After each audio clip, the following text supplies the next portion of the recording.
자, 지난 시간에 깊이 가공에 대해서 경사 가공, 황정사를 한번 해봤습니다. 트림 기능을 써보고. 자, 오늘 가공 형태를 볼 건데요. 가공 형태는 우리가 윤곽 가공을 할 때, 자, 가령 여기에서 사각형을 한번 그려보고요. 70에 70 사각형을 센터를 원점을 기준으로 해서 그려보겠습니다. 이렇게 그렸어요. 자, 이렇게 그렸을 때 가공 경로에서 윤곽 가공 체크하시고 대상을 선택하고 확인. 자, 이렇게 한 다음에 확인하시면 경로가 이렇게 생성이 되죠. 자, 기본적으로 10파이로 되어 있어요. 그래서 10파이 공구가 움직이는 것을 볼 수 있습니다. 이렇게 해서 경로를 확인해 볼 수 있다. 이게 윤곽 가공이거든요. 자, 조건에서 보시면은 절삭 조건, 여기가 윤곽 형태 보시면 2D로 되어 있죠. 2D로 되어 있는데 여기에서 클릭을 하셔서 보시면 2D 못따기라고 하는 항목이 있어요. 자, 2D 못따기 항목은 그때 너비값 주고 날끝 옵셋 주는 거에 대해서 설명을 드렸으니까 아실 거라 생각하고, 자, 램프라고 하는 걸 보겠습니다. 이 램프라고 하는 건 뭐냐면 우리가 이제 지하주차장을 내려갈 때 이렇게 되어 있으면 지하주차장에 내려갈 때 이렇게 경사지게 내려가잖아요. 그 다음 여기 이제 차를 대는 곳이 있죠. 이렇게 이제 자동차가 이렇게 내려가는 구간, 즉 경사 구간을 램프라고 합니다. 경사를 램프라고 하는데, 가공 경로가 이렇게 경사지게 경로가 생성이 되는 거예요. 일반적으로 우리가 경로라고 하면, 자, 일반 경로는 정면에서 봤을 때, 자, 공구가 내려와서 Z값이 딱 고정된 상태에서 공구가 이렇게 움직이는 거였었거든요. Z값이 바뀌지 않고 일정하게 유지되면서 움직인다. 공구가 내려와서.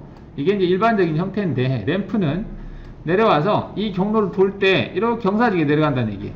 경사지게 내려가서 돌고 뭐 이렇게 해서 뭐 빠져나온다든지 이런 형태로 작업하는 것이 램프 가공입니다. 자, 그러면 여기서 램프 가공 체크를 해서 경로를 생성을 해보죠. 자, 처음에 보면 각도라고 되어 있는 게 있는데 3도 각도로 경사지게 내려가겠다 이 말입니다. 자, 그러면 얘를 하기 위해서 연결 조건에서 제로 상단은 0이고 가공 깊이는 마이너스 10까지 하겠다라고 체크를 해보겠습니다. 그럼 0에서부터 마이너스 10이 이제 가공 범위인데 이 범위 안에서 경사지게 내려가겠다는 얘기입니다. 몇 도? 3도. 그러니까 여기서 지금 여기까지가 10이라는 얘기고, 여기에서부터 맨 끝나는 부분까지 경사 각도가 3도의 경사를 가지고 삥 돌겠다 이렇게 보시면 돼요. 자, 확인하시고 경로를 생성해보면 이렇게 된다. 자, 움직이는 것을 보면 공구가 내려와서, 자, 깊이값이 계속 내려가요. 내려가는 걸 어떻게 할 수 있냐면 Z값을 보시면 Z값이 계속 바뀝니다. Z값이 바뀌면서 내려간다. 그리고 맨 마지막에서 마이너스 10인 위치에서 쭉 한 바퀴를 돌고 있는 걸 볼 수가 있죠. 이렇게 하고 끝나는 지점에서 빠지는 거예요. 이렇게. 네. 자, 램프 가공을 봤는데 여기서 이제 각도로 하는 걸 봤고요. 자, 여기서 이제 열린 윤곽 형태는 한 방향으로만 진행하겠다 이런 내용이 있는데, 이거는 지금 이건 닫힌 윤곽이거든요. 그래서 열린 윤곽 형태를 만들어 보겠습니다. 자, 이 부분을 지워 볼게요. 여기를 지우고 삭제. 그러면 이제 이건 열린 윤곽이 되는 거죠. 자, 열린 윤곽 가지고 재생성을 해 보겠습니다. 그러면 얘가 여기서 시작을 해서 경사지게 내려가는 거예요. 각도는 3도로. 여기서 더 이상 없으니까 끝나고 다시 거기서 돌아서 오는 겁니다, 지금. 이렇게. 그러면 정면에서 봤을 때 경로의 색깔을 여기서 이제 바꿀 수 있는데, 공구가 내려와서 경사지게 쭉 내려가는 거죠. 내려가서 여기도 경사지게 3도 경사로 내려가고, 자, 여기서 3도 경사로 내려가죠. 그리고 나서 여기에서 빠졌다가 다시 들어와서 이제 가는 건데, 이 높이가 지금 일정하게 그대로 오네요. 복귀할 때는 지금 경사지게 오지 않고 그대로 왔어요.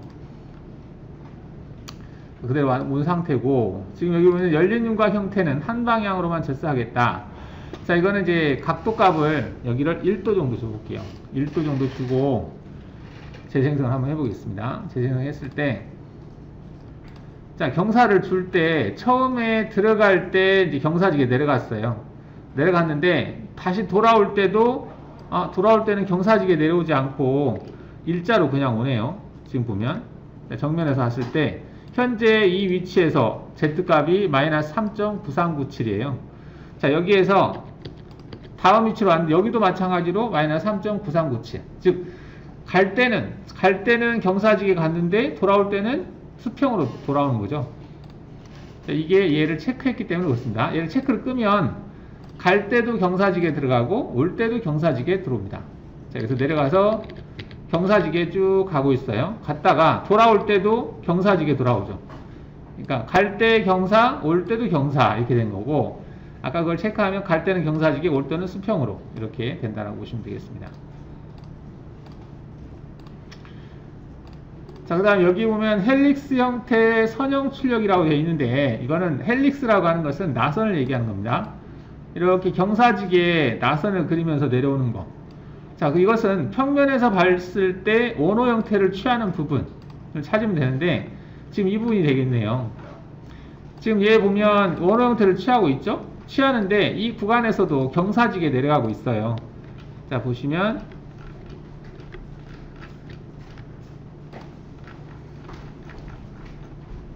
자, 경로를 확인할 때 검증을 끄고요. 네, 현재 이 구간에서 이게 돌아가는 구간이구나. 이렇게 보죠. 여기에서 경로가 한 스텝씩 한번 이동을 해볼게요. 점보기를 체크하고 스텝씩 보면 이게 원호 형태거든요. 원호 형태인데 점점점점점점 이렇게 나오죠. 그러니까 원호 형태인데 정면에서 봤을 때 지금 이 구간이 원호 형태를 취하고 있거든요. 원호 형태를 취하는데 이 하나 점점점 이게 그 원호 형태인데, 즉 헬릭스 형태인데, 헬릭스라고 하는 원호 형태인데, 헬릭스가 일반 원호하고 다른 점은 Z값이 바뀐다는 거거든요. 원인데 시작과 끝나는 부분에 Z값이 바뀌는 형태, 즉 나선을 얘기하는 거죠. 나선 형태를 취하고 있는데 이것을 선형이라고 하는 것은 G01로 출력하겠다는 얘기입니다. G01. 얘를 하나씩 쪼개서 G02, 직선 형태로 출력하겠다. 이게 헬릭스 선형 형태 출력이라는 거고, 그러면 얘를 코드를 출력하면 이 구간은 G01, G01, G01 이렇게 출력이 되는 거예요. 선형으로 출력하겠다 했으니까 이 구간이 직선 형태죠. 직선 형태. 자, 근데 이 구간을 선형 형태를 끄면, 자, 끄고 재생성을 하게 되면 이 구간에서 지금 여기에서 보시면 여기에서 이렇게 갔죠. 이 형태가 여기 보시면 원이라고 또 있죠. 원. 아까는 직선, 직선, 직선, 직선 이렇게 나왔었거든요. 지금은 하나의 원으로 출력한 거야. 이거는 G02로 나오겠죠. 원호 시계 방향이니까 G02 여기 종점 위치 좌표 X 얼마, 그 다음에 Y 얼마, 그 다음에 Z 얼마 이렇게. Z값이 바뀌니까 여기에 Z값하고 여기 Z값이 다르기 때문에 Z값이 다르게 출력이 되겠죠. 자, 이런 것들을 헬릭스 보관이라고 그러죠. 헬릭스 형태. 원호 구간인데 Z값을 가지고 있는 거. 그걸 헬릭스 보관이라고 하는데, 그런 헬릭스 보관 형태로 출력하겠다. 이렇게 보시면 되겠습니다. 코드를 출력해서 확인해 보시면 나와요. 이 구간이 한 번에 쭉 갈 건지, 아니면은, 아까처럼, 이걸 체크했을 때는 이 구간이 여기에서 땡땡땡땡땡 끊어질 건지를 결정한다 라고 보시면 되겠죠. 자, 조건에서 이제 깊이라고 하는 부분을 체크하겠습니다. 이 각도를 체크하면 문제는 처음에는 절상량이 얼마 안 되다가 이게 그 구간이 길게 되면 쭉 경사지게 내려가다 보면 나중에는 절삭 깊이가 엄청 깊어져요. 여기서는 절삭이 얼마 안 되지만 갈수록 절삭 깊이 깊어지죠. 일정한 각도로 내려가니까 구간이 길었을 때. 구간이 짧으면 갔다가 다시 이게 돌아오는데 구간이 길 경우에 계속 한정없이 각도로 내려가니까 나중에는 이게 그 절삭량이 많아지게 되죠. 자, 그래서 그런 것들 때문에 여기 깊이라고 하는 부분이 있습니다. 깊이는 그 형상이 있으면 그 형상을 한 바퀴 돌고 돌아왔을 때의 깊이 차를 얘기하는 겁니다. 그래서 처음에 한 바퀴 돌고 나서 내가 1mm씩 들어가겠다 그러면 한 바퀴 돌았을 때, 시작점까지 왔을 때 1mm가 내려가요. 또 한 바퀴 돌면 또 1mm가 내려가. 또 내려가 1mm. 1mm씩 계속 깊이 가공처럼 하겠다는 얘기죠. 그러니까 1mm가 내려갔으니까 내려간 구간은 이제 경사지게 내려가는 거죠. 자, 그러면 깊이를 체크하고 램프 각도 5도라고 되어 있는데 5도로 한다 치고 확인해 보겠습니다. 자, 재생성했을 때 어디 보죠. 자, 그러면 얘가 지금 내려가서 현재 Z값을 보겠습니다. Z값이 0이에요. 0에서부터 시작을 해서 그 끝나는 위치까지 갔을 때 마이너스 5가 내려갔어요. 마이너스 5가 내려갔고 거기서 다시 시작을 해서 쭉 경사지게 내려와서 끝나는 위치에는 마이너스 10 이렇게 된 겁니다. 자, 이 얘기는 한번 대상 도형을 갔을 때 5만큼 내려갔고 또 다시 복귀할 때 5만큼 내려갔다라는 얘기죠. 정해진 양만큼 내려가겠다는 얘기예요. 자, 1로 체크를 해볼까요? 얘를 1로 체크하게 되면 자, 1mm씩 내려가겠다는 얘기죠. 그래서 처음에 내려갈 때 Z값이 0이었어요. 0이었다가 쭉 해서 하나의 윤곽이 다 끝났을 때 마이너스 1만큼 내려갔죠. 그 다음에 다시 돌아왔을 때도 마이너스 2만큼 내려가고 다시 또 돌아갔을 때는 또 3만큼 내려가고 1mm씩 계속 내려가는 형태를 취한다 라고 보시면 되겠죠. 아무래도 이게 안전하죠. 왜냐면 각도에 무관하게 한 바퀴 돌았을 때 하나의 윤곽이 끝났을 때 그 깊이만큼 내려가기 때문에. 그 다음 열린 윤곽 형태는 한 방향으로만 진행하겠다. 아까와 비슷한 형태라고 보시면 되겠고, 마지막 경로 깊이에서는 경로를 생성하겠다. 이 얘기는 얘를 체크하면 맨 마지막에서는 경사로 가지 않고 수평으로 하겠다는 얘기예요. 자, 맨 마지막 경로를 한번 볼까요? 여기에서 쭉 경사지 가다가 맨 마지막이면은 여기가 되겠죠. 현재 마이너스 10이에요. 마이너스 10에서 움직이는 걸 보면 마이너스 10을 그대로 유지한 상태에서 진행하는 걸 볼 수 있죠. 그러니까 여기서도 경사를 주게 되면 아무래도 가공면이 안 좋은 부분이 있을 수 있죠. 그런 부분을 마지막에 한번 쭉 걷어낸다 이렇게 보시면 되겠습니다. 그래서 마지막 경로에서 한번 경로를 생성하겠다라는 얘기죠. 그다음 헬리센서는 똑같은 거고요. 자, 지금 경로를 생성을 했는데 지금 외곽으로 돌고 있습니다. 네, 대상 체인의 외곽으로 공구가 돌고 있는데요. 일단은 이제 내측으로 돌게 하려면 체인 방향을 바꿔주시면 되겠죠. 여기서 체인에서 역방향 체인 하게 되면 이쪽에서 시작하는 거죠. 자, 근데 이때 보시면은 이 작은 화살표 있죠. 이 작은 화살표가 보정 방향, 즉 공구의 중심이 위치하는 방향인데 이 진행 방향에 대해서 오른쪽에 있다고 되어 있네요. 그럼 얘가 왼쪽으로 바꿔놓으면 되겠죠. 자, 그럼 여기에서 이 작은 화살표의 방향을 바꾸는 것을 보정 변경이라고 합니다. 보정이라고 하는 것은 떨어뜨리다, 진행 방향에 대해서 약간 옵셋을 하다라고 하는 게 보정인데, 얘를 클릭하면 화살표 방향이 안쪽으로 바뀝니다. 자, 이렇게 안쪽 형태로 바뀌었죠. 이렇게 해놓고 재생성을 하시게 되면, 자, 지금 이렇게 생성이 됐는데 얘도 우측에서 보시게 되면 램프 형태를 취하고 있죠. 깊이값이 계속해서 내려가고 있다라고 보시면 되겠습니다. 보정 형태를 바꿨어요. 안쪽으로, 내측으로. 자, 그러면 램프 가공에서 이제 그 수직절삭 진입이라고 하는 게 있는데, 자, 얘는 어느 용도로 사용이 되냐면 가령 그 여기다가 선 하나를 일단 생성을 하고요. 자, F9 눌러서 자, 여기다가 이렇게 동그라미를 하나 그려보고 대충 자, 십자 모양으로 이렇게 그려보겠습니다. 이렇게 그렸어요. 자, 얘는 지워볼게요. 자, 이 70, 70의 사각형인데, 자, 재료 설정을 한번 해볼까요? 전체 형상에서 20만큼 소재를 설정을 해보겠습니다. 자, 그럼 소재가 이렇게 준비된 상태에서 여기 십자 모양으로 그 어떤 홈을 팔 때 여기를 6볼 가지고 홈을 파보겠습니다. 자, 그럴 때 체인에서 전체 다시 체인으로 여기 체인 잡고 여기 잡고 두 개를 잡고요. 자, 조건에서 공구를 6볼로 바꿔보겠습니다. 6볼.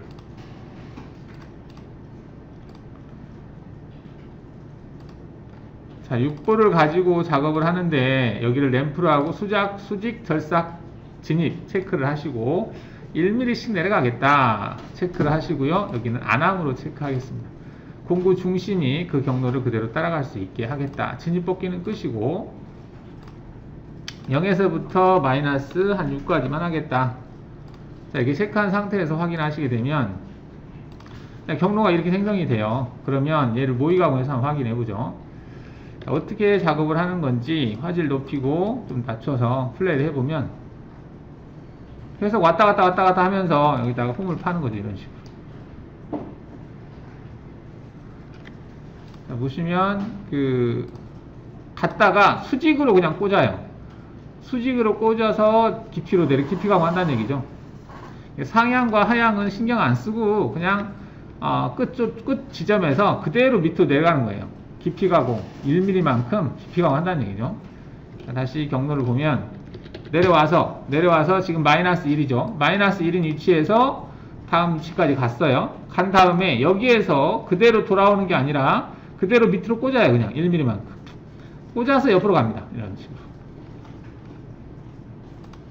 여기서 1mm만큼 그대로 내려가는 거죠. 윤곽가공은 이렇게 못해요. 일반적인 윤곽가공은 여기서 여기까지 갔다가 다시 시작 위치로 돌아왔다가 다시 내려갔다 이렇게 가는 거죠. 시작 위치로 왔다가 이렇게.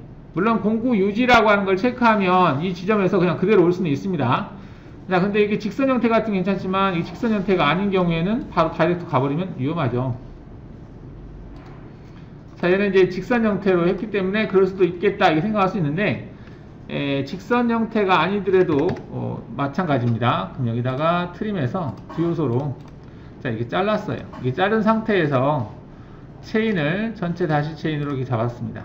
자, 이게 잡아서 재생성을 하게 되면 자, 얘도 마찬가지로 여기서 1mm만큼 들어갔다가 이 지점에서 마이너스 1만큼 들어갔다가 다시 돌아와서 마이너스 1 다시 들어와서 마이너스 1 이런 식으로 작업을 하고 복귀한다는 얘기죠.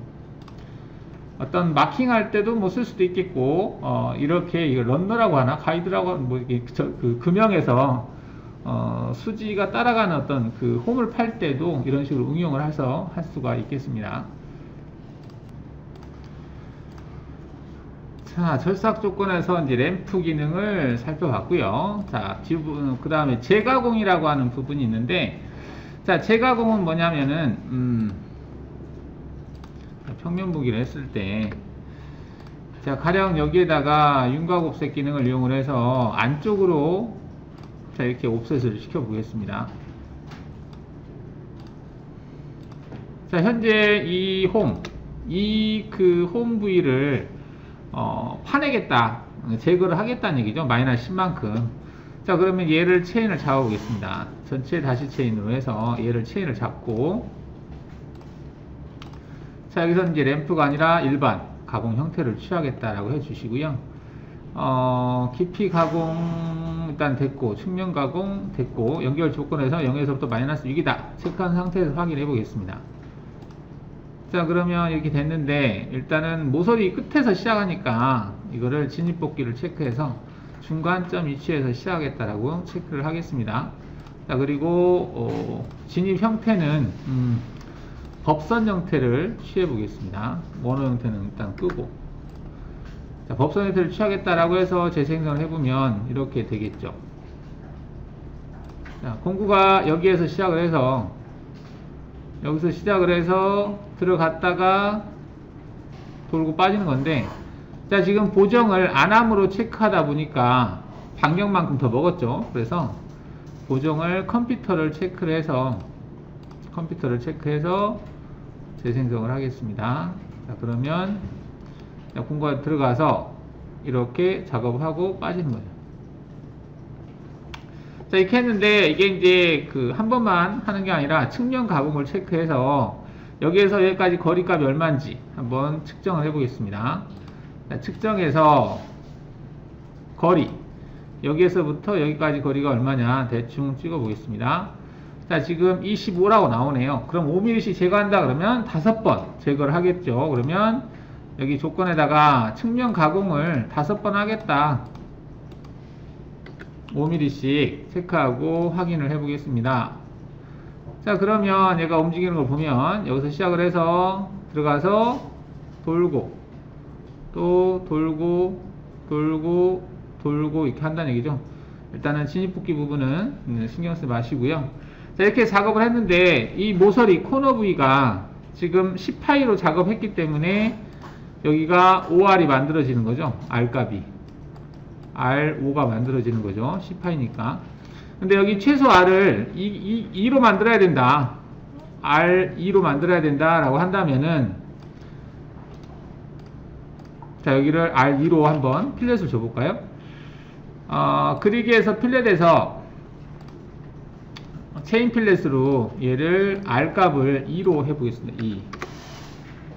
R값을 2로 하겠다 체크하고 얘를 재생성을 하게 되면, 자, R값을 2로 했거든요. 2로 했는데 2가 되지 않고 5가 만들어졌어요. 왜? 공구가 10파이니까 당연히 R이 5가 되겠죠. 근데 여기 필요한 부분은 이제 R이 2가 필요한 부분이겠죠. 자, 그래서 이 부위만, R이 2라는 얘기는 이제 4파이짜리 또는 3파이짜리 평을 이용을 해서 이 부위만 한번 쭉 따라가서 제거를 하고 쭉 빠지게 하면 되지 않을까. 전체적으로 다 돌지 않고 나머지 부분은 다 제거가 됐잖아요. 이 부위만 지금 제거가 안 됐으니까 제거가 안 된 부위만 찾아서 다시 재가공을 하겠다라고 하는 게 재가공입니다. 자, 그럼 여기서 오른쪽 마우스 클릭해서 뒤로 복사한 다음에, 자, 조건에서 공구를 그냥 4볼로 바꾸겠습니다. 목록 공구에서 4평으로 ER을 만들기 위해서, 그 다음에 컴퓨터로 되어 있고 2D로 되어 있는 상태에서가 아니고 여기 2D가 아니고 재가공 체크한 다음에, 이전에 실행된 모두 공구 가만, 이게 10파이짜리 평이라는 얘기고, 바로 직전에 실행된 가공 정의만을 감안하겠다. 또는 특정 공구 크기를 알 경우에는 여기다가 10이라고 입력을 해도 되겠죠. 자, 그 다음에 진입복귀는 그대로 두고 측면 가공 일단 끄겠습니다. 그리고 확인하고 재생성을 하게 되면, 자, 경로가 이 부위에서만 이렇게 생성이 된다는 얘기죠. 이런 식으로. 자, 그럼 왜 얘가 이렇게 생성이 되냐면, 기존의 경로를 같이 보면, 일단은 이제 이렇게 작업했을 때 지금 이렇게 미절삭된 부분이 여기서부터 여기까지가 남아있죠. 그럼 여기 구간을 인식을 해서 경로를 생성을 하는 겁니다. 들어갈 때, 자, 지금 보시면은 여기가 가공 시작되는 위치거든요. 근데 여기서부터 시작을 했어요. 지금 확장이 너무 많이 됐네요. 거의 10 이상이 확장이 됐고, 끝나는 위치도 여기인데 여기까지 해서 확장이 많이 됐어요. 그 부분을 좀 수정을 해야 될 것 같고요. 자, 끝나는 부위가 여기서 끝났죠. 여기서 끝났으니까 되게 확장을 많이 한 거죠. 이게 확장이라고 하는 조건은 여기서 이 부분이 경로 확장 길이, 여기가 이제 해당이 되는데, 지금 이만큼을 확장을 했네요. 경로를. 그러다 보니까 이렇게 확장이 크게 됐는데, 2mm가 되게 크네요. 자, 그러면 여기 가공 대상 산출 영역 화면 표시라고 하는 부분이 있는데, 여기를 체크를 해서 재생성을 해보죠. 자, 지금 화면이 잘 안 보이는데 지금 빨간 색깔로 약간 보이거든요. 자, 이게 이렇게 되어 있는 부위가 지금 전 공구 10파이짜리로 작업을 한 영역이고, 이 영역이 있고, 그 다음 두 번째 엔터를 치게 되면 이거는 4파이짜리로 작업을 하게 될 영역이 되고요. 자, 이거는 10파이짜리 6볼이었나? 이게 6볼이었네요. 10이 아니고, 왜 6볼이었지? 이걸 10으로 바꾸겠습니다. 봐라. 일단은 이제 지금 죽어버렸는데, 제가 이제 10평으로 했어야 되죠. 다시 한번 바로 그리겠습니다. 여기서 70에 70으로 하고 다시 그리죠. 70에 70, 70에 70, Alt F1 하고 다시 한번 이렇게 그려서 여기를 50에 50으로 할까? 그린 다음에 코너를 아까 R을 줬었죠. 자, R을 2를 주겠다. 체크를 한 다음에 여기를 윤곽 가공 기능을 이용을 해서 작업을 하는 거죠. 공구는 10평. 자, 컴퓨터로 해서 작업하겠다. 진입복귀는 법선 형태를 취하겠다. 0으로 하고 얘는 6만큼. 자, 연결 조건에서는 마이너스 10까지 일단 이렇게 작업을 해서 미절삭된 부위를 있기 때문에 이 구간을 제거하기 위해서 얘를 그대로 뒤로 복사한 다음에 공구를 6평으로 바꿨다라는 얘기죠. 6평이야 4평? 4평으로 바꾸고 여기를 재가공을 체크하고 이전 공구 여기가 이제 10이 되겠죠. 10이다 10평. 그 다음에 확장이 되어 있고요. 가공 경로 화면 표시 체크하고 진입복귀는 그대로 두고, 그래서 재생성을 하면 이 구간이 있고 이 구간이 있고 이렇게 나온다.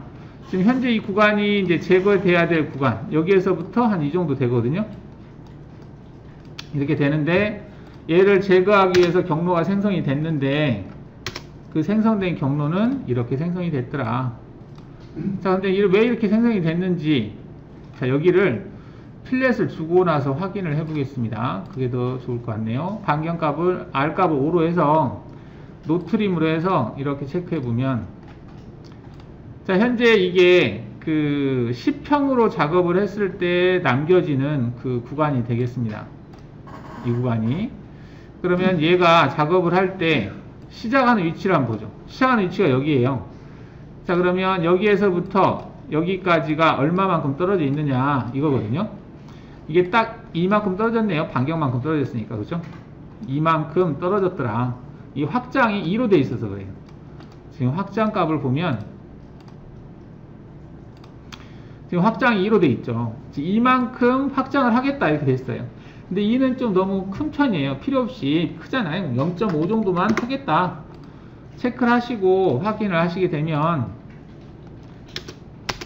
자, 이 범위에 대해서 0.5만큼 확장을 했다는 얘기니까, 자, 그럼 시작하는 위치를 보면, 자, 여기서 시작할 때 0.5라고 되어 있는데요. 여기 부위에서 이 정도가 지금 0.5라고 하는 건데 의외로 작아 보이죠. 이거는 왜 그러냐면 이제 그 계산 공차가 0.2거든요. 0.2이기 때문에 0.5라고 해도 0.2만큼 오차가 날 수 있다는 얘기예요. 적용 공차이기 때문에. 그래서 이거를 일단은 그 오버랩은 돼요. 경로가 여기서부터 시작하는 건 아니기 때문에, 자, 이 지점에서 시작하는 건 아니죠. 센터가 여기 있으니까. 그래서 여기에서 여기까지 약간의 차이가 날 수 있다. 높이 차이가 난다라고 보시면 되겠죠. 현재 이 지점에서부터, 현재 여기가 y가 19.7754인데 이 지점에서부터 그 약간은 기존에 작업했던 영역과 오버랩 겹치는 구간이 있다는 얘기죠. 겹치는 구간이 있어야만이 여기 이제 미절삭된 부분이 남지 않죠. 그래서 일단은 조금만 확장을 하시면 되겠다. 그래서 0.5에서 한 1 정도를 확장을 하시면 되겠다라는 얘기고, 이건 이제 공차는 재가공 영역을 인식을 할 때의 공차예요. 재가공 영역을 지금 이렇게 0.5 정도 확장을 해서 이전 공구 10을 감안해서 계산을 했는데 거기에 대한 공차, 이게 셈이라면 계산 시간이 오래 걸려요. 필요 없는 부분, 그게 중요한 부분은 아니기 때문에 그냥 기본값으로 놓고 사시면 되겠습니다. 자, 이게 재가공 기능이었어요. 자, 공구경 보정 형태 및 방향, 공구 길이 보정, 모서리 절삭 형태다 되어 있는데요. 공구경 보정 형태. 자, 이게 처음에 나올 줄 알았는데 이제 나오네요. 조건에서 보시면, 자, 보정 형태가 여기 있습니다. 지금 보정 형태. 보정이라고 하는 것은 내가 선택한 대상 도형에서 옵셋을 할 거냐 말 거냐. 이 공구가 이 바깥으로 나갈 건지, 즉 얼마만큼 옵셋을 할 건지, 보통 이제 반경값만큼 옵셋을 하는데, 이게 이제 컴퓨터로 되어 있으면 컴퓨터가 알아서 공구의 직경값을 인식을 합니다.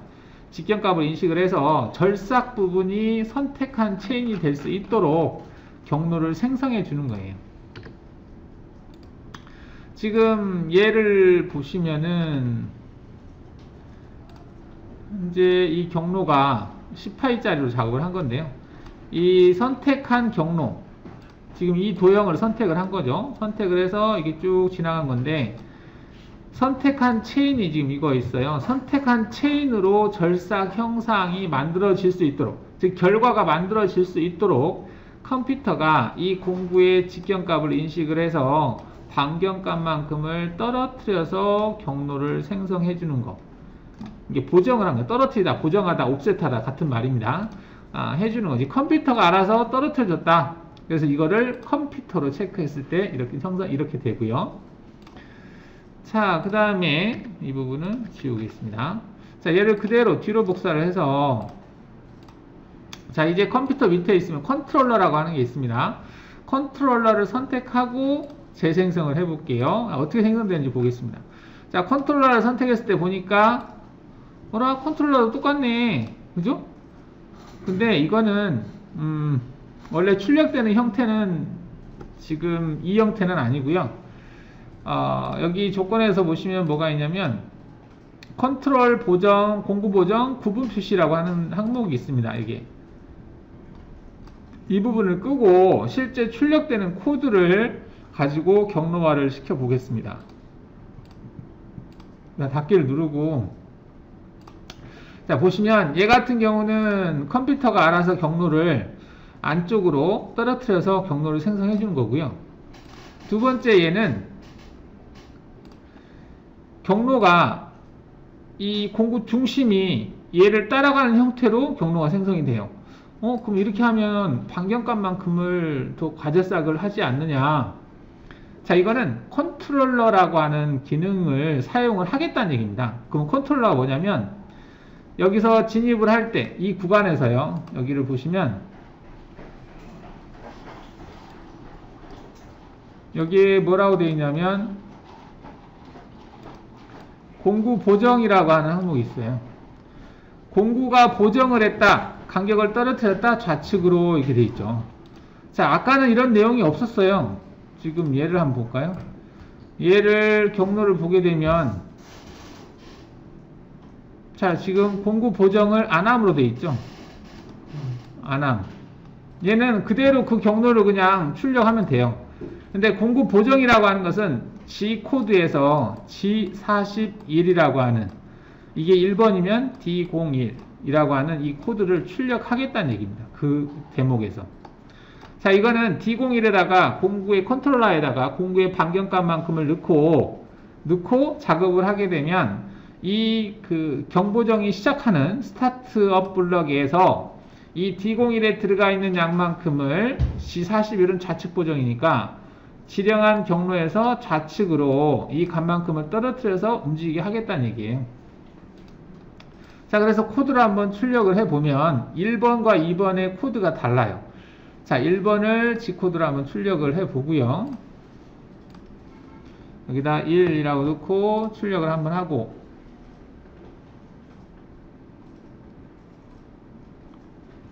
출력을 했고요. 자, 2번 경로를 다시 한번 출력을 해 보겠습니다. 2번, 자, 두 개를 한번 비교를 해 볼게요. 두 개를 출력을 해서 창에서 수직 배열로 해서 비교를 해 보면,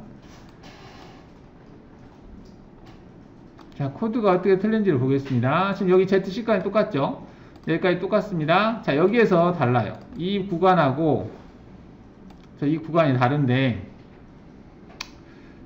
지금 얘는 보정 형태를, 이 공구가 번호가 지금 219번이라서 D219라고 되어 있는데, 옵셋 번호 219에다가 얘는 5라는 값을 집어넣은 상태예요. 5라는 값을. 얘는 G41 D값이 없어요. 즉 보정을 하지 않는다. 그대로 이 경로대로 움직이는 거예요. 근데 얘는 25로 가라고 했잖아요. 25에서 이제 움직이는 건데, 다 코드들이 보면 25, 25 크죠? 얘는 다 20이죠? 얘는 안쪽으로 5만큼 떨어뜨려서 좌표가 출력이 된 거예요. 컴퓨터가 알아서 계산해서 5만큼 안쪽으로 해서 출력을 한 거고, 얘는 컴퓨터가 계산하지 않고 그 대상 도형 그대로 출력을 한 겁니다.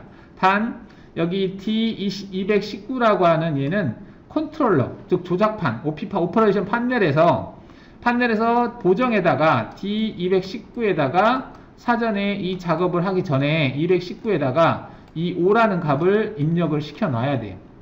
그러면 이 값만큼을 G41 좌측으로 5만큼 떨어뜨려서 움직이겠다라는 얘기입니다. 그래서 컨트롤러에서 사전 작업이 되어 있어야 돼요.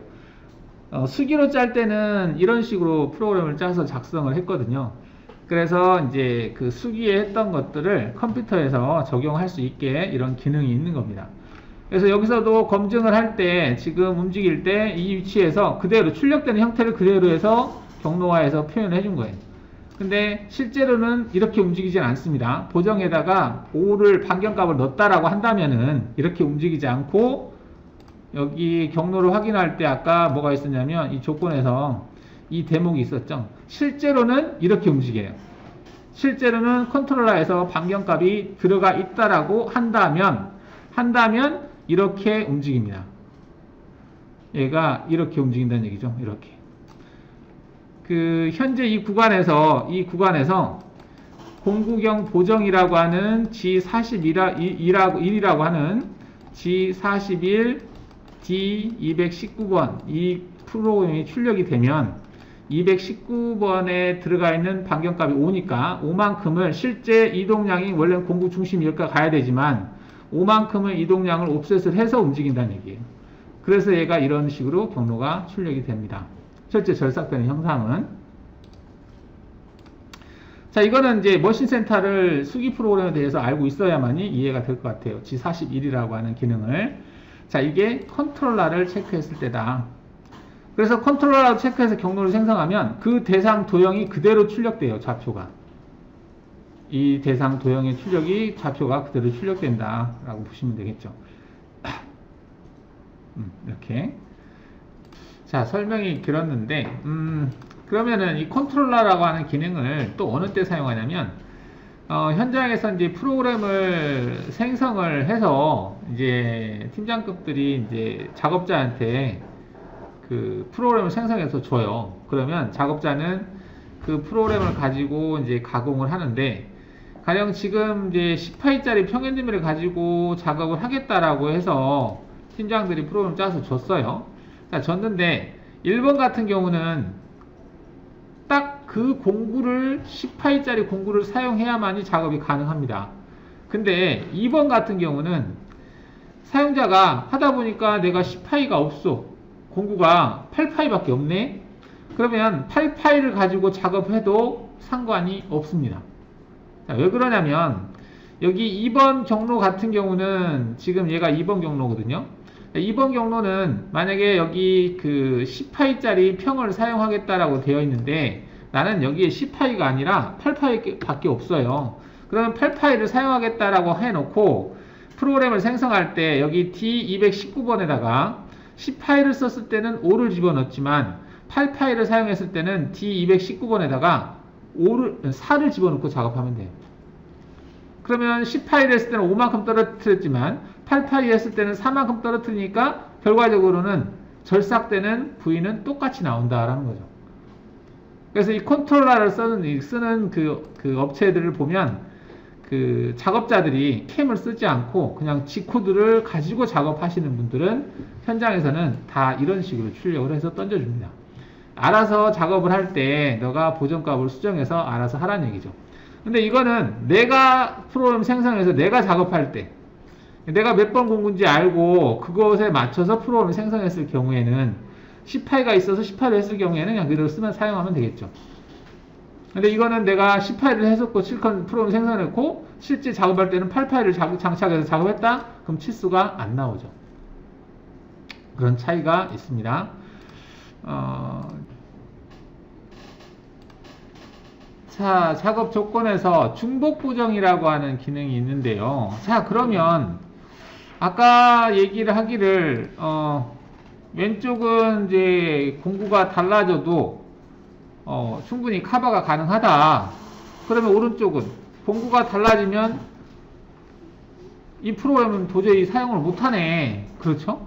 자, 그러다 보니까 뭐가 나오냐면 코드는 이렇게 똑같이 출력을 하는데 단지 여기 이 보정 코드를 여기다가도 출력하게 하겠다라는 거죠. 현재 이 코드를 컨트롤 C를 해서 여기다가 컨트롤 V 자 이렇게 해서 출력을 하겠다 이 말이에요. 그럼 이게 뭔 말이지? 여기에서는 219번에다가 공구의 반경값 이게 이제 10파이였을 경우에는 여기다가 5를 집어넣고 작업을 하면 되는 거고요. 그죠? 근데 얘 같은 경우는 이 D219번에다가는 0을 넣고 작업해야 돼요.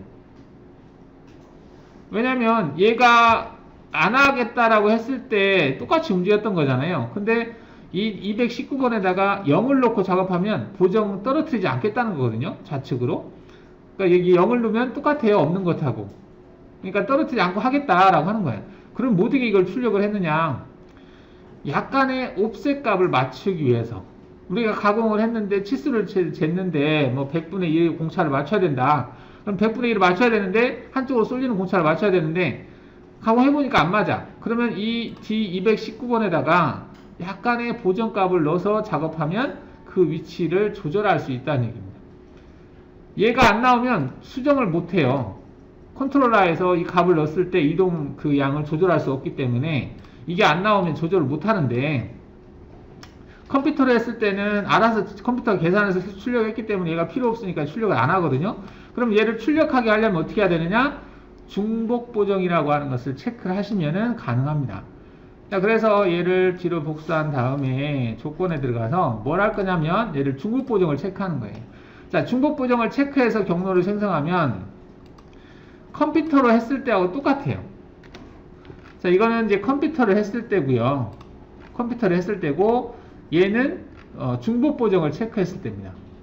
똑같죠. 경로가 이거나 똑같잖아요. 얘 같은 경우는 컨트롤러를 체크했을 때는 여기서 생성되는 거고, 근데 컴퓨터와 얘랑 똑같아요. 똑같은데 경로는 똑같아요. 똑같은데 차이점은 뭐냐? 얘는 출력을 했을 때는 그 보정 그게 안 나와요. 얘를 가지고 G코드를 출력했을 때는 얘가 아까 1번이었죠. 1번으로 출력한 거고, 그 다음에 얘로 출력을 했을 때는 얘는 3번으로 출력을 해보면, 자, 1번하고 3번을 비교를 해 보겠습니다. 자, 얘를 지우고 두 개를 창을 수직으로 배열을 비교를 해보면, 자, 왼쪽과 오른쪽이 똑같아요. 단지 여기만 차이가 날 뿐. 얘는 컴퓨터로 한 거예요. 1번이니까 컴퓨터로 출력한 거잖아요. 얘는 중복 보정을 체크한 거야.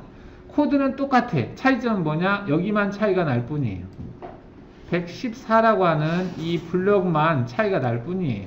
그래서 중복 보정은 오차를 수정할 수 있어요. 여기에다가 값을 넣어서 기계에 옵셋에 들어가서 경보정 값을 내가 수정을 해서 그 이동 치수를 수정이 가능하지만 얘는 그런 게 없기 때문에 수정 불가능하다. 그러면은 항상 이렇게 출력하면 좋겠네? 그렇지는 않습니다. 보정 코드가 출력이 되면 이동하는데 제약이 있어요.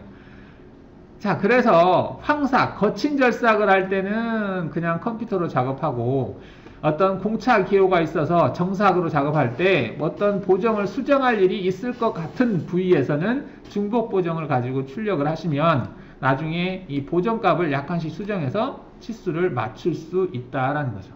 그래서 정삭할 때만 필요하지, 황삭할 때 굳이 정밀하지도 않은 치수를 만드는데 작업하는데 보정값을 쓸 일은 없다라는 거죠. 그리고 중복 보정을 체크했을 때는 꼭 이 보정값에다가 0을 놓고 작업해야 된다는 것이 주요한 부분이에요. 여기다 반경을 넣어버리면 반경값만큼 더 떨어뜨려서 움직여집니다. 그러니까 컨트롤러라고 생각하고 여기에다가 반경값을 집어넣어버리면 안 된다는 얘기예요. 그래서 일반적으로 캠으로 작업할 때는 컨트롤러를 쓰지 않습니다. 아까처럼 이제 그 조금 예외적인 경우가 있긴 하죠. 프로그램을 자기가 생성하지 않고 프로그램을 받아가지고 작업하는 업체들이 있을 수가 있어요. 그런 데는 특수한 경우가 있는데 본인이 컴퓨터에서 생성을 해서 작업할 때 컨트롤러를 쓸 일은 거의 없어요. 왜냐하면 컨트롤러는 여기 D값에다가 큰 값을 넣기 때문에 오류, 간섭 이런 것들, 오류 메시지가 뜰 확률이 높아요. 이 값이 크면 클수록 이동에 제약을 받습니다. 그 제약이라고 하는 게 뭐냐면 지금 얘 같은 것이 딱 제약을 받을 조건이거든요. 지금 컨트롤러로 출력을 했을 때 여기서 보시면은 경로가 어떻게 움직이는지 보세요. 자, 이거는 지금 컨트롤러로 했을 때 보정을 띄어서 움직이는 거잖아요. 실제 출력되는 걸로 보시면 지금 이 경로가 가서 여기를 잘 보세요. 이상하지 않나요? 공구가 여기서 이렇게 가야 되잖아요. 원래 경로라고 본다면. 근데 얘가 이쪽으로 가버려요. 이렇게. 컨트롤러를 사용했을 때는 자기 R 값보다 작은 R을 작업할 수가 없습니다. 그래서 출력할 때 이렇게 출력하면 우리 떠요. 이 부위를 R로. 원래 컨트롤러는 그 경로를 도형을 그대로 출력하는 게 맞거든요. 근데 여기 R을 내가 2R로 출력을 하잖아요. R2로 출력을 하게 되면 이 보정값에다가 5를 집어넣고 보정값에다 5를 집어넣고 얘를 한다. 실제로 만들 수가 없는 거거든요. 보정값에다 5를 넣었는데 어떻게 2R을 만들어? 못 만들잖아요. 이론상으로. 그래서 공구경 보정 중에 과절삭 됐다라는 알람이 뜹니다. 그래서 얘가 그걸 방지하기 위해서 직각 형태로 출력해 버린 거예요. 어차피 직각 형태로 출력을 해도 보정을 해서 움직이기 때문에 실제로는 이게 R이 5가 만들어지거든요. 자, 이 기능은 여기에서 이 작업을 할 때 이 부분이 체크돼 있어서 그렇습니다. 이 부분이. 컨트롤 보정을 할 때 이러한 문제가 생겼을 때 알아서 수정하겠다는 얘기예요. 최적화라고 하는 것이. 만약에 체크를 꺼버리면 그대로 출력됩니다. 그러니까 이걸 컨트롤러 쓰는 분들이 이걸 체크를 껐을 때는 뭐 알람이 뜰 확률이 높죠. 이걸 체크를 끄고 한번 생성해 볼게요. 어떻게 생성되는지 보세요. 자, 재생성했잖아요. 자, 그러면 얘를 경로 확인을 했을 때 보시면 이 경로가 얘를 따라가요. 이렇게. 지금 이 원호 형태로 따라갔거든요. 경로 자체가. 근데 얘를 이 원호 형태로 따라가서 출력을 하잖아요. 그러면 알람이 뜹니다. 이게 이 R을 작은 R을 만들 수 없거든요. 컨트롤러에 이 반경값 5를 집어넣고 작업했을 때는. 그래서 이런 것들을 이렇게 출력해서 기기에 놓고 가공을 하시면 바로 이 전 블럭에서 알람이 뜹니다. 과절삭 됐다라는 알람이 뜨죠. 얘로 G코드를 출력하면, 자, 아까 같은 경우는 직선 형태로 출력이 됐지만 지금 같은 경우는 얘가 원호 형태로 출력이 돼요. 모서리 부위가 이렇게. 근데 원호 형태로 출력이 되면 안 됩니다. 이 보정값에다가 지금 얘가 그 5를 집어넣고 작업을 할 건데 5를 집어넣고 작업을 할 건데 이 R 부위에서 내가 2R을 만들어라? 그럼 말이 안 되거든요. 그래서 이 부분에서 알람이 뜨게 되어 있습니다. 이런 걸 방지하기 위해서 컨트롤러에서는 이 부분을 꼭 체크를 하고 작업을 하셔야 되고, 얘는 컨트롤러를 썼을 때만 활성화됩니다. 그래서 평상시 거의 컨트롤러 쓰지 않아요. 특수한 경우만 쓰는 거고, 일반적으로 이제 방금처럼 중복 보정을 놓고 작업을 하게 되면 공구가 만약에 변경이 됐을 때 수정이 가능합니다. 내가 만약에 10파일을 기준에서 프로그램을 짰어요. 근데 아까처럼 8파일밖에 없어요. 8파일밖에 없으면 이 공구 중복 보정으로 출력했을 때 그 보정값에다가 마이너스 값을 집어넣으면 가능해요. 그러니까 출력을 한 것을 보면 싱코로 얘를 출력을 한번 해보면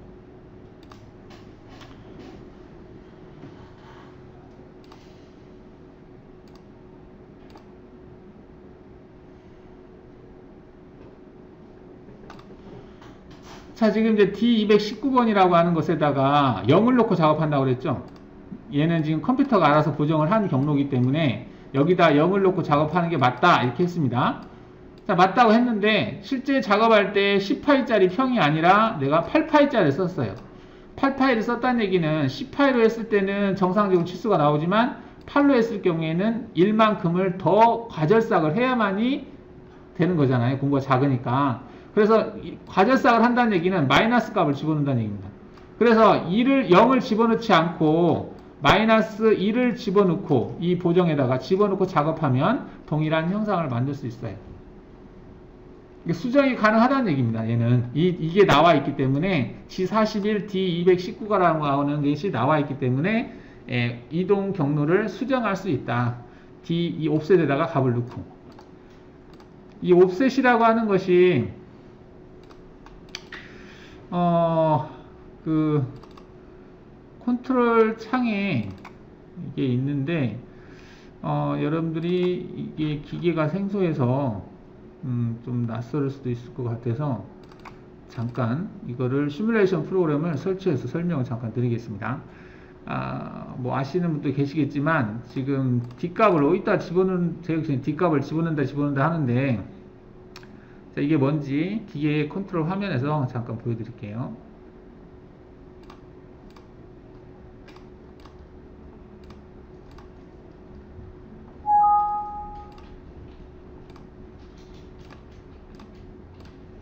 자, 옵셋에 보시면 지금 이게 이제 지오메트릭 H라고 되어 있는 게 길이 보정에 해당이 되는 거고요. 지금 이게 이제 경보정에 해당이 되는 거거든요. 여기가 이제 1번이다 그러면 D01이 여기에 값입니다. 이 값. 여기에다가 공구 반경을 집어넣고 작업하는 거예요. 근데 만약에 이제 아까처럼 이렇게 중복 보정을 썼다 그러면 다 0을 놓고 작업해야 됩니다. 기본이 0이에요. 그리고 나서 수정하고 싶은 값을 집어넣는 건데, 만약에 공구의 차이가, 공구 반경의 차이가 1이다 그러면 플러스 1이 됐던 마이너스 1이 됐던 여기다 값을 넣게 되면 그 값만큼을 보상해서 얘가 움직일 수 있다라는 얘기죠. 참고하시고요.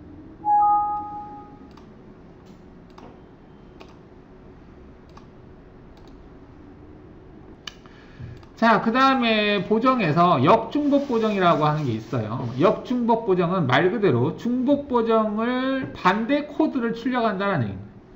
아까 중복 보정을 했을 때는 코드가 여기에 G41이라고 하는 게 나왔죠. 근데 역중복 보정으로 하면 이게 42가 나옵니다. G42라고 G42는 어떤 차이가 있냐면, G41은 진행 방향의 좌측으로 이 보정값에 들어가 있는 값만큼 떨어뜨리는 거고요. G41은 이는 우측으로 떨어뜨리는 거예요. 우리가 지금 경로를 생성하기를 좌측 보정을 써서 지금 경로를 생성했잖아요. 그럼 당연히 G41이 나와야 맞는데 이거를 반대로 적용하겠다는 얘기입니다.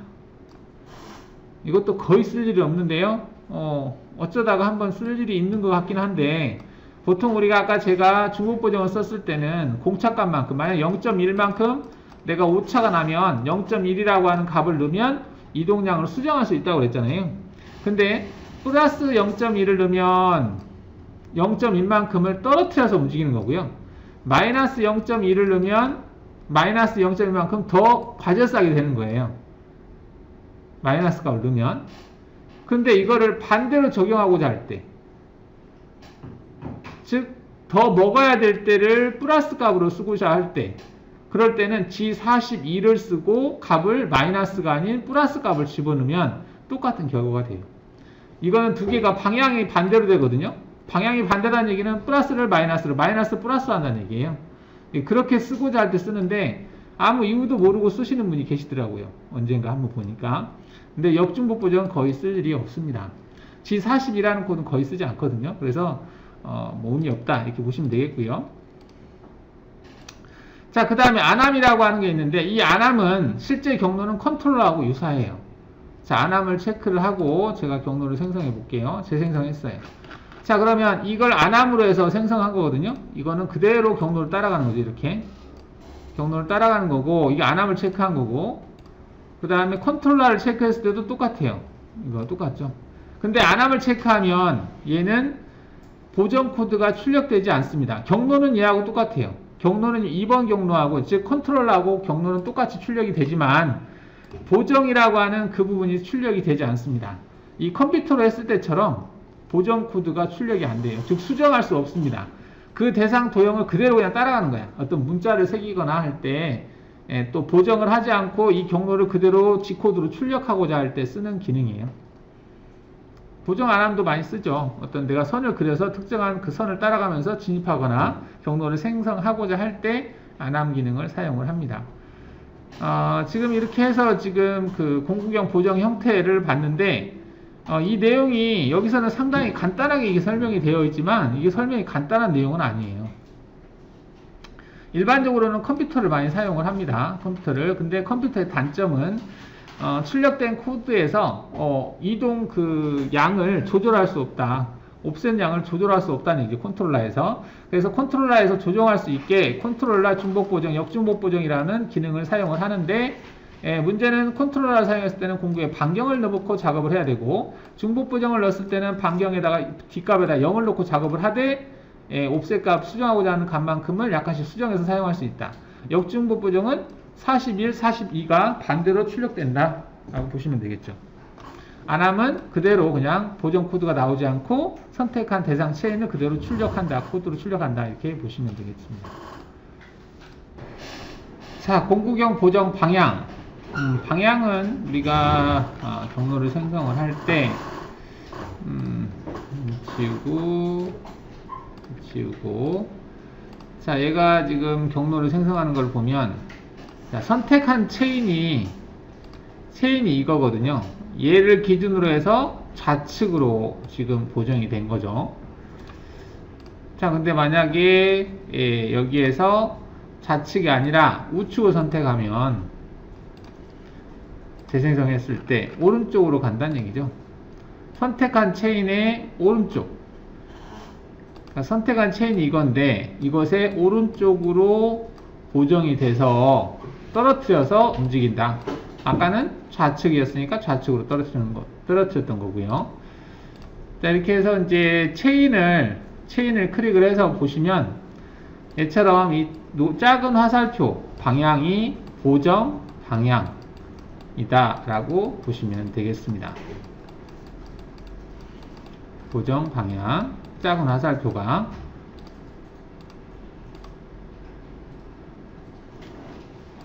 자, 여기에서 이 내용을 설명을 하고 있는 거죠. 좌측, 우측. 여기서 바꿀 수도 있지만 체인에서 바꿀 수도 있다. 체인에서 오른쪽 마우스 클릭해서 보정 변경을 클릭해서 좌측으로 할 건지 우측으로 할 건지 할 수 있다는 얘기입니다.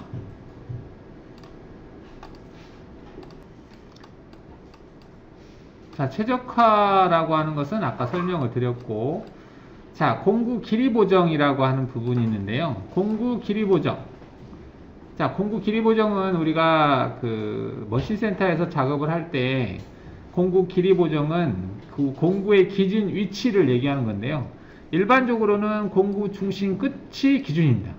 공구 중심 끝이 공구 길이 보정을 할 때 기준이 되는 위치가 되죠.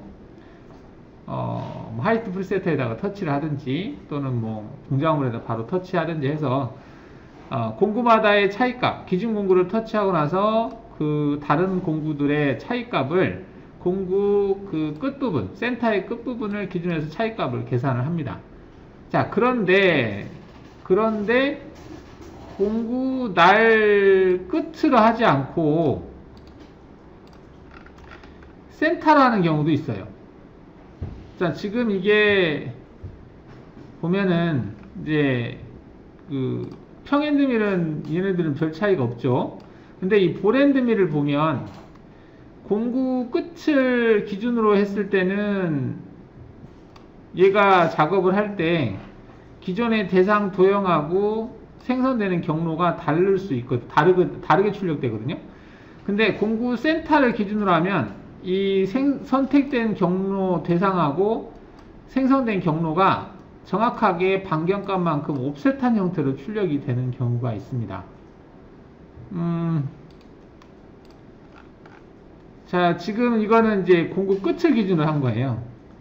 얘는 이제 끝을 기준으로 했을 때는 지금 여기 얘가 얘를 그대로 따라갈 것처럼 보이지만 실제로 이제 이 그 생성된 경로는 이 인선 부분이 얘를 따라간다라고 했을 때는 공구 중심 끝은 경로가 다르거든요. 차이가 나요. 근데 센터로 했을 때는 일정한 양만큼 떨어져서 움직이는 경우가 생성이 됩니다. 이런 식으로. 그래서 좀처럼 웬만하면 다 끝을 기준으로 해요. 기준으로 하는데, 좀 특수한 경우가 있는데, 여기에다가 제가 원을 하나를 이렇게 그려 볼게요. 자, 30짜리 원을 그리는데, 30짜리 원을 그리고 트림 기능을 이용을 해서, 얘를 가지고 아까 이렇게 반절해서 잘라 보겠습니다. 자, 그럼 얘를 다이나믹 기능을 이용해서 돌려볼게요. 자, 이렇게 세웠어요. 이렇게. 자, 그러면 얘를 윤곽 가공을 해보려고 하거든요. 가공 경로에서 윤곽 가공 체크해서 얘를 가지고 경로를 생성하겠다. 공구는 볼 앤드 밀로 쓰겠습니다. 10파이짜리 볼을 가지고 얘를 해볼 텐데요. 10? 6으로 할까? 6짜리 볼로 해볼게요. 자, 6짜리 볼을 가지고 하겠다. 얘는 3D로 떠요. 윤곽인데 왜 3D로 뜰까? 내가 선택한 대상 도형의 Z값이 바뀌는 도형이면 얘가 3D로 출력이 합니다. 3D라고 하는 것은 Z값이 바뀌었다는 얘기죠. 여기는 3D로 체크하고 안함으로 체크를 할게요. 체크를 하고 나머지는 됐고 진입복귀도 일단 다 끄고요. 연결 조건에서 증분으로 0으로 하겠습니다.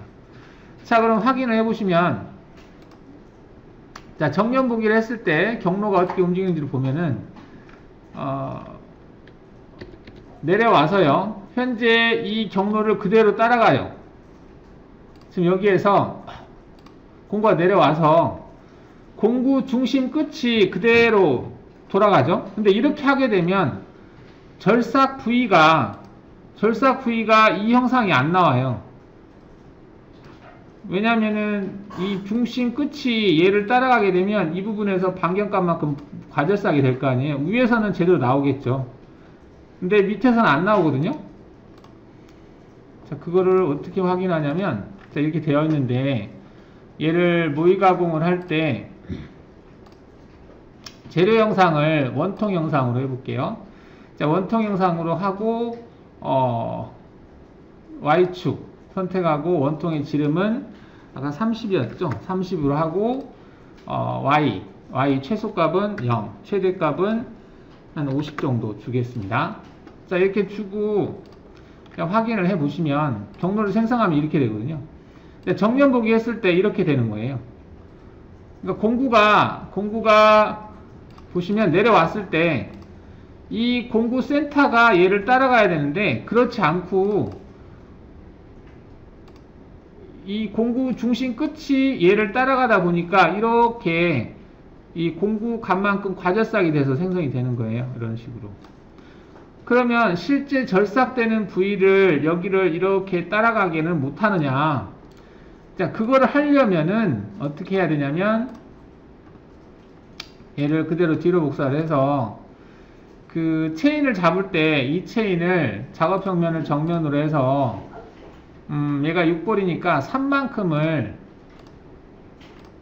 3만큼을 옵셋을 해요. 이렇게 옵셋을 한 다음에 체인을 얘로 잡습니다. 전체 다시 체인으로 얘로 잡고 보정 형태를 여기 날끝 보정 형태를 중심으로 체크하고 작업하시면 가능해요. 자, 그럼 이렇게 하면 어떻게 되냐면 공구가, 자 보세요, 내려와서 중심이 여기에 맞거든요. 그러면 보시면 절삭 부위가 여기 일치해서 움직이죠. 이런 식으로. 이거는 공구 끝 보정을 이런 식으로 작업을 해야만이 가능합니다. 자, 이렇게 했을 때는 모의 가공했을 때 보시면 공구가 내려와서 절삭 부위가 여기를 따라갑니다. 이런 식으로 이렇게 따라가면서 작업을 할 수 있다라는 거죠. 이 원 형태를. 왜 없어졌네? 이렇게 해서 가능하다는 얘기인데, 이것도 많이 쓸 일은 없고요. 간혹 이런 경우가 있을 수가 있습니다. 여기서 원통 형상으로 해서 30으로 했고, 이게 다시 없어졌네. 50, 0 했을 때 플레이를 시켜보면 공구가 내려와서 이렇게 따라간다는 얘기죠. 이 부분을 거의 그대로 따라가는 것을 볼 수가 있죠. 자, 이런 작업을 할 때는 중심을 가지고 해요. 그 대신에 중심을 가지고 했을 때는 꼭 세팅을 할 때 그 공구 길이 보정을 할 때 이 반경값만큼을 더 마이너스 값을 넣어줘야 돼요. 아까 NC웨어에서 그 보정을 할 때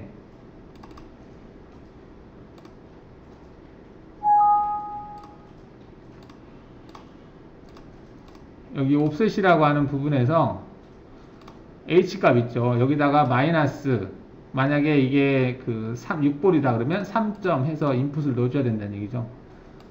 프로텍트 해제하고 인풋을 해서 이처럼 보정값 끝에다가 보정을 했을 때 센터로 한다면 보랜드밀 같은 경우 여기다가 마이너스 3만큼을 더 내려줘야 돼요. 이런 것을 주의한, 이건 이제 기계를 좀 아시면 이해가 갈 것이라 생각을 합니다. 자, 이런 기능을 사용을 할 때 필요하다 이렇게 보시면 되겠어요. 자, 근데 지금 한 김에 지금 이렇게 했는데 이게 여기 한 번만 지나가는 게 아니라 만약에 원통 영상으로 쭉 만들어져 있다라고 하면 공면에서 드래프트라는 기능을 이용을 해서 반대로 50만큼 펼쳤다라고 하면, 자, 이러한 그 작업을 하고 싶다라고 하면 현재 이 경로를 복사를 할 수 있어요. 여러 개를 Y축 방향으로. 그게 이제 가공 경로에서 선형 배열이라는 기능입니다. 자, 이 기능을 이용을 해서 이동 기능을 체크하고 좌표값 그대로 쓰고, 여기 NCI 파일을 이동하겠다. 여기는 이제 그 개수가 되겠고요. 얘는 이제 간격이 되겠는데, Y축 방향으로 횟수 X는 1이 되겠고, Y축 방향으로는 1mm씩 만약에 간다면 50번, Y축 방향으로 1mm씩 해서 확인을 하게 되면 이런 식으로 응용할 수가 있어요. 자, 그래서 이 경로를 보면, 자, 이런 식으로 반복을 하는 거죠. 왜 이렇게 이거 하나만 가는 거야? 선형 배열, 여기 있구나. 얘를 선택해서 보면, 자, 일반적으로 2차원에서 이런 작업은 하기 힘들거든요. 이거는 3차원에서 작업을 할 경우에는 이게 이제 쉽게 되는데, 2차원에서 만약에 작업을 하고자 할 때 이런 식으로 해서 형상을 만들 수가 있습니다. 이런 것도 응용할 때 할 수 있다라고 하는 거 참고로 알아두시면 되겠고요. 자, 이 기능은 여러분들 지금 따라하기는 좀 자, 그러면 이제 다음에 보면 모서리 절삭 이송 형태라고 하는 게 나와요. 자, 모서리 절삭 이송 형태는 지금 이 경로를 여기가 해당되나 다 지우고 얘도 지우겠습니다. 자, 얘를 가지고 외곽을 돌려보겠습니다. 윤곽 가공에서, 자, 얘를 가지고 경로를 하는데 체인이 진행하지 않죠. 이거는 작업 평면이 정면으로 되어 있어서 그렇고요. 자, 평면으로 만들어 놓고 다시 윤곽 가공을 작업 평면이 평면인데 중복 삭제, 중복된 게 있었나? 가공 평면 윤곽 가공 체크 이렇게 되죠. 자, 확인한 다음에 공구는 10파이짜리 평행등을 가지고 그냥 작업을 해보면 이렇게 작업을 하죠. 그래서 평면 보기를 해보면, 자, 경로가 이렇게 돌아요. 자, 이렇게 도는데 절삭 부위만 본다면은 잘 나왔어요. 그죠? 이게 각지게 나왔죠. 근데 이 경로를 생성을 할 때 실제적으로 출력할 때 여기에 원호가 출력이 돼요. 원호가 수기로 짠다면은 얘를 원호로 출력하지는 않거든요. 그냥 G01, G01, G01, G01 이렇게 출력하지 끝에다가 원호를 집어넣을 일이 없죠. 자, 근데 얘가 왜 원호를 여기다가 집어넣어서 생성을 하냐면, 그 뒤로 복사한 다음에 조건에서 여기를 샤프가 아니라 안함으로 체크하면 일반적으로 우리가 수기로 프로그램 짤 때는 이렇게 짜요. 엣지 부분을 그냥 이렇게 짜면 프로그램 훨씬 간단하거든요. 얘는 G01, G01, G01, G01로 끝나요. 근데 아까 얘는 그 모서리에 G01로 갔다가 원호로 갔다가 G01로 갔다가 원호로 갔다가 G01로 갔다가 원호로 갔다가 이렇게 합니다. 자, 그러면은 왜 이런 경로가 기본값으로 되어 있느냐? 두 개의 경로를 같이 보면, 자, 이 경로보다, 여기 각측에 나온 경로보다 이 원호로 돌아가는 경로가 간섭을 적게 받는다는 거죠. 이게 아무래도 여기까지 공구가 튀어나오면 외부에 어떤 부분이 있었을 때 간섭받을 확률이 이게 더 많죠. 얘보다는. 그래서 이걸 선호를 하는 거고, 또한 이렇게 R로 지나가게 되면 이쪽 모서리가 더가 제거됩니다. 직선 형태로 가면 이게 날카로운 형태가 만들어지거든요. 근데 얘가 원호 형태로 돌면 여기서 이 모서리 부위를 한 번씩 제거를 계속 연속해서 절삭하면서 빠져나가요.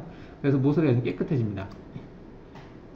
그래서 기본이 이제 이건데, 자, 문제는 이제 경로를 원호 형태로 출력했을 때와 각지게 출력했을 때와 시작하는 부분이 경로가 달라져요. 얘를 경로를 생성할 때 진입복귀에서 중간점 부분을 끄겠습니다. 중간점 부분을 끄고요. 원호 형태를 끄고 확장만 줘볼게요. 확장만 주고, 여기도 일단 진입복귀를 아직 안 했어요. 안 하긴 안 했는데 다 끄고 확장만 줘볼게요. 어떤 차이가 있는지 보겠습니다. 자, 둘 다 재생성을 해볼게요. 자, 위에 거를 보시면은 이 부분이 좀 차이가 있어요. 시작하는 부분이. 얘하고 얘 차이죠. 얘 같은 경우는 얘가 원호 형태로 그 코너 부위를 만들어야 되거든요. 만드는 조건에서 진입할 때 그 진입 조건이 지금 확장 축소가 되는 거예요. 그래서 끝나는 지점이 어디냐면 얘는 끝나는 지점이 여기로 인식을 하는 겁니다. 여기에서부터 여기까지의 확장을 지금 한 거예요. 확장. 이걸로 한 거고, 두 번째 거는 얘 같은 경우는 시작하는 지점이 여기에요. 여기로 인식을 해서 확장을 한 겁니다. 이렇게. 왜냐면 모서리를 각지게 하겠다라고 했기 때문에 이 각진 부위가 시작 위치가 되는 거고, 아까 라운드로 하겠다라고 했을 때는 시작 위치가 얘는 여기가 되는 거예요. 이게 라운드로 처리했을 때는 이렇게 되잖아요. 이렇게 라운드로 처리했을 때 기준이 여기이기 때문에 이렇게 된 겁니다. 이게 차이가 좀 있어요. 라운드로 했을 때와 각지게 했을 때와. 그런 점이 좀 차이가 있다. 이렇게 보시면 되겠습니다. 자, 그 다음에 이제 모서리가 보시면은 안암과 샤프 전체가 있는데, 안암이라고 하는 것은 이제 알을 만들지 않고 각지게 만드는 거예요. 그 다음에 샤프하고 전체는 차이가 뭐냐면, 모서리를 작업을 할 때 특정 각도, 즉 135도라고 하는 이 각도를 기준으로 해서 이 각도보다 작은 뾰족한 부위, 모서리는 라운드로 처리하고, 이 각도보다 큰 부위, 135도보다 큰, 이게 135도보다 큰 각도에서는 이게 거의 수평에 가깝기 때문에 여기에다가 원호 형태를 만들려면 이 각도가 수평에 가까울수록 이 원호의 거리값이 작아져요. 호의 각도가. 그러면 아주 작은 원호를 지금 데이터를 출력을 하는 거거든요. 그러면 별로 이렇게 경로가 좋지 않기 때문에 이렇게 작은 부위에서는 굳이 이 각진 부위를 라운드로 처리하지 마라. 그냥 직선 형태로 처리해라. 즉 경계 각도를 기준으로 해서 각도가 큰 부위는 직선 형태로 하고 각도가 작은 부위는 라운드 형태로 하겠다. 선택적으로 하겠다는 게 샤프예요. 즉 모서리 부위만 하고 평평한 부분, 완만한 부분은 안 하겠다. 전체는 무조건 되고 하겠다는 얘기입니다. 무조건 되고 각도에 관계없이 무조건 되고 원호의 형태로 출력하겠다는 얘기예요. 근데 기본적으로 135도가 크다는 얘기는 거의 수평에 가깝기 때문에 그런 부위에서는 원호 형태를 출력하는 게 바람직하지 않습니다. 그래서 샤프를 기본값으로 추천을 하는 거예요.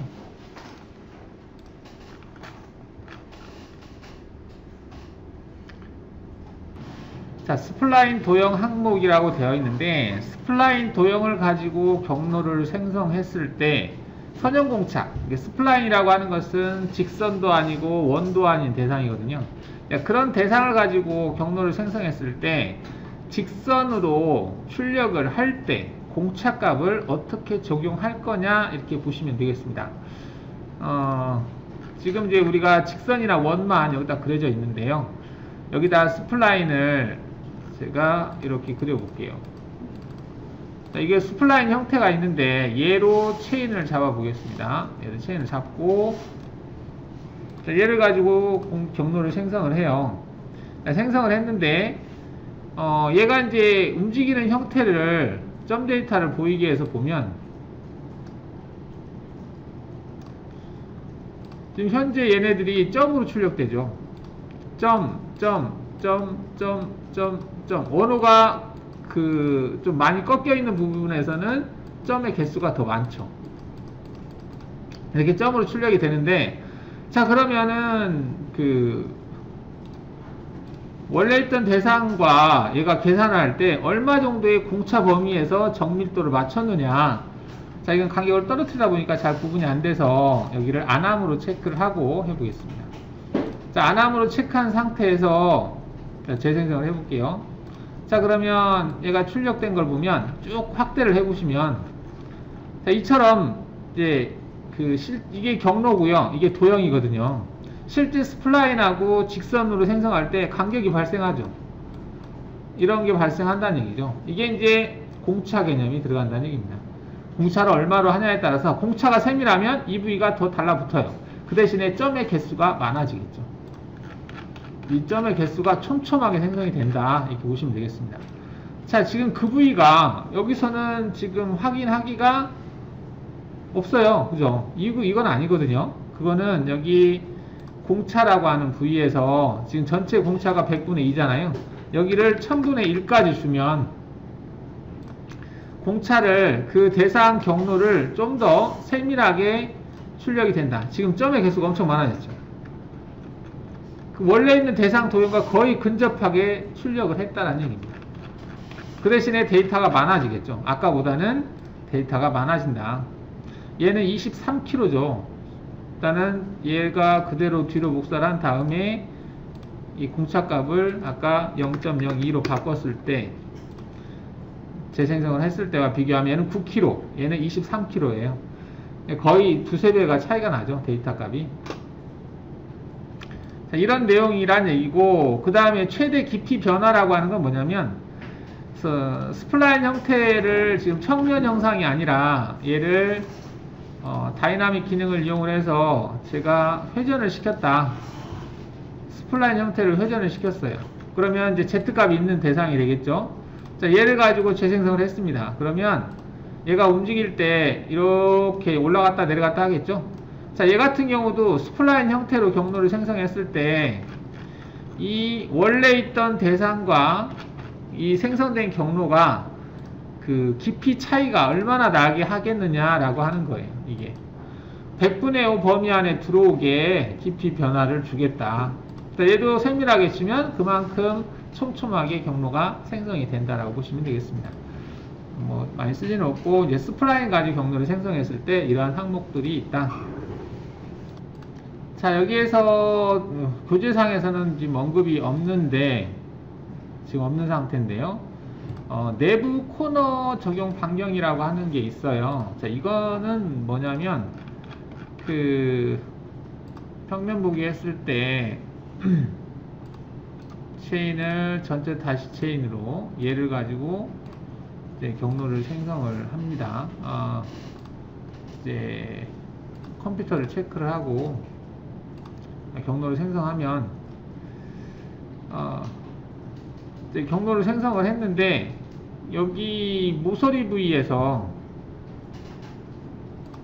얘를 안암으로 체크할까요? 안암으로 체크를 해서 재생성하면 각직이 생성이 되죠. 자, 근데 외곽으로 돌 때는 각직이 생성이 되는데 안쪽으로 돌아볼게요. 그러면 보정 방향을 우측으로 하고 생성을 하면 안쪽으로 돌겠죠. 자, 경로가 이렇게 돌아요. 자, 이게 도는데 이렇게 돌 때 이 각직에 나와 있는 이 부위에다가 R을 주겠다는 얘기입니다. R. 원래는 각직이 생성되는데 R로 생성하겠다는 얘기예요. 왜냐면 이게 고속 가공을 할 때는 이렇게 각직이 생성되는 게 기계한테 좀 무리가 많이 가거든요. 그래서 이런 부위를 R로 이렇게 처리해서 생성해 줘야 되는 그런 경우도 있어요. 이게 이제 3D 형상 가공할 때는 이런 기능들이 있는데 2D 같은 경우도 여기다가 R을 주고자 할 때 약간의 1R 정도를 나는 모서리에다 주고 싶다. 이렇게 주고자 할 때는 R을 만들 수 있어요. 원래는 R이 없지만 이 부위를 R로 처리를 하겠다. 이렇게 보시면 돼요. 이렇게 한다고 해서 가공 형상에 그렇게 많이 차이가 나진 않아요. 이게 R로 했다고 그래서 크게 뭐 차이 나거나 그거는 별로 없습니다. 어차피 같다 하더라도 얼마 차이가 없기 때문에 이거하고 그 다음에 이 각지기 하는 것하고 그닥 차이가 없다. 자, 이런 부분이 있고요. 그 다음에 이제 이런 지금 보면 얘가 내측 내부 코너만 지금 R을 주잖아요. 외측 코너도 R 주는 기능이 상위 버전에서는 있어요. 지금 얘는 지금 하위 버전에서는 없는데 상위 버전에서는 외곽을 돌 때 있죠. 돌 때도 R을 줄 수 있습니다. 한마디로 아까 우리가 여기 보정 형태를 바꿔서 이렇게 해서 경로를 생성했을 때 지금 여기에 보면은 각지게 나와 있는데 여기를 이렇게 R을 줄 수 있어요. R이 없는데도.